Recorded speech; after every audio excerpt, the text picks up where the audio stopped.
joining us. Tonight, a renewed wave of protests for racial justice, forcing law enforcement across America to reflect and reevaluate their oath to protect and serve. One police department in Savannah, Georgia, doing just that, teaching officers skills that do not include a service weapon, but rather involving empathy, heart, and understanding. Oh, here we go.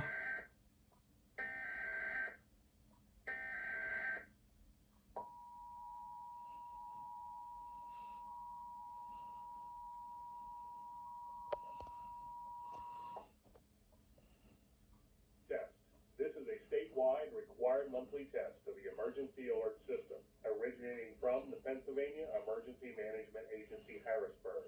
This is only a test.